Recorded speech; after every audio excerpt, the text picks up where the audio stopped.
Bonjour à tous. Alors, la Maison 9 est celle des échanges d'idées, de rencontres avec d'autres manières de penser. Elle vous incite à prendre du recul par rapport à votre propre vision de la vie.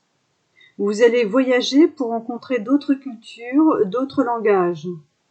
Vous allez vous intéresser à la philosophie, à la métaphysique, à la religion, à développer des théories abstraites pour maîtriser le concret, l'environnement, la condition humaine.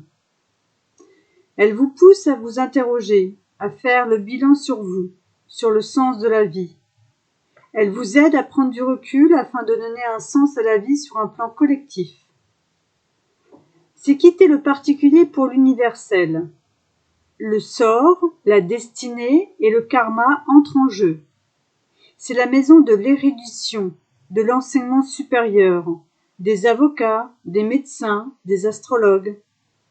C'est indubitablement celle du mental supérieur et de votre besoin de vous unir à ce qui est plus grand. Cette maison 9 représente les écoles notamment savantes, l'édition, l'influence des écrits et celle d'un monde littéraire honorable. Cette maison est donc importante dans le cadre du ciel des écrivains ou de quiconque souhaite partager ses idées publiquement, souvent pour l'ensemble de la planète. C'est la maison des potentiels, du cheminement et de l'opportunité. La maison 9 représente aussi ce qui est ésotérique, comme le paranormal, les rassemblements et lieux où se réunissent des personnes hors normes pour une cause visionnaire. Elle représente encore la pertinence de recueillir des informations médiumniques. La maison 9 est celle des explorateurs et des pèlerins, de ceux qui ont une quête et une destination, dans laquelle ils demandent à être orientés et à comprendre. La maison 9 regroupe le voyage, le transport maritime, les longs périples, le sens de l'aventure, l'exploration, les nouvelles frontières, les parcours spirituels, les relations avec les étrangers, la compréhension d'autres cultures, la philosophie, un mysticisme commun, les explorations occultes, le savoir ésotérique, les visions, l'astrologie, la science et les institutions scientifiques, ainsi que les professeurs, l'enseignement, les livres et les éditions, et les textes religieux, les éditeurs, les médias, les jeux de cartes, les prêtres et les personnes saintes, la prière et la demande de prière, la grâce et la protection spirituelle. Il y a une transformation intérieure, un cheminement émotionnel, une profonde quête de savoir, de recherche. Quel qu'il soit, vous en sortirez transformé. Alors, qu'est-ce que la maison 9 peut vous révéler si vous avez ces planètes-ci dans votre thème ? Un soleil bien aspecté, soif de nouvelles connaissances, esprit vif et curieux, quête de découverte et d'ailleurs, grandes ambitions, intérêt pour la spiritualité, l'astrologie et le magnétisme, belle énergie. Mal aspecté, difficulté à se poser et à trouver sa place, vie professionnelle faite de hauts et de bas.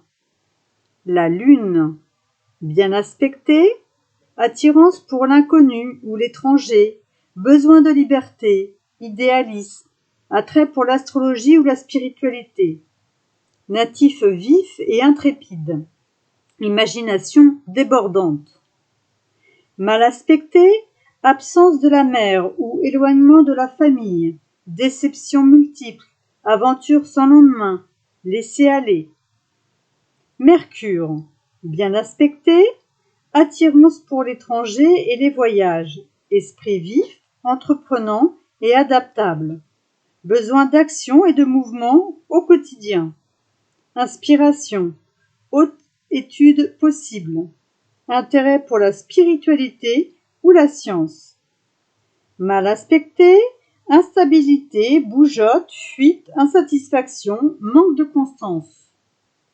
Vénus, bien aspectée, goût des voyages, de l'évasion ou du spirituel, besoin de contact et de découvrir le monde qui l'entoure, personnalité idéaliste, parfois amour en lien avec l'étranger. Mal aspectée, vie sentimentale empreinte de changement, insatisfaction menant à l'instabilité, indépendance de cœur. Mars, bien aspecté, sujet d'un grand dynamisme, esprit de compétition, de conquête et du risque, soif de challenge, hyper-indépendance, activité touchant au sport, en relation avec la sécurité, les voyages, la spiritualité. Mal aspecté, caractère sauvage et bileux, difficulté à reconnaître ses torts, fanatisme. Jupiter, bien aspecté, goût prononcé pour les voyages, étrangers, marquant la vie du natif, ou un moment de sa vie. Quête de nouvelles connaissances, conseil, écoute, personnalité vive et entreprenante, indépendance, hyperactivité. Mal aspecté, arrogance, égocentrisme, égoïsme, instabilité, infidélité. Saturne, bien aspecté, belle capacité de concentration, bonne gestion des énergies ou des connaissances, sens critique, sagesse, prise de recul, travail pouvant avoir un lien ou conduire à l'étranger. Mal aspecté, horizon limité, manque d'ouverture d'esprit, intolérance, peur de l'inconnu ou de l'autre. Uranus, bien aspecté, natif bon vivant, optimisme dynamique et entreprenant, besoin de nouveautés et de mouvement, fuite de l'ennui, vie ou épisode à l'étranger, voyage, éveil spirituel, quête de connaissances. Mal aspecté, tendance à fuir les situations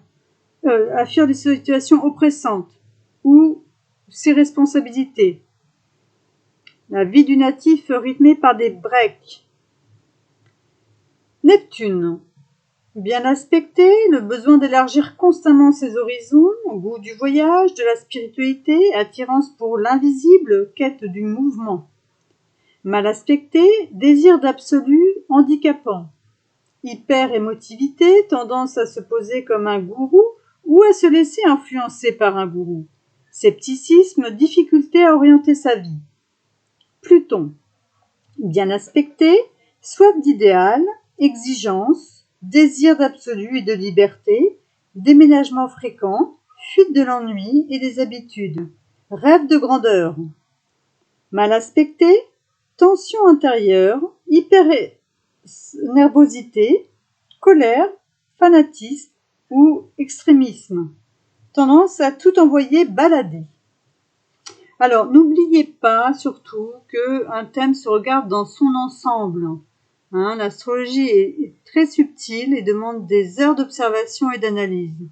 De plus, il existe plusieurs types d'astrologie, donc vraiment il faut lire ça avec beaucoup de recul et d'analyse,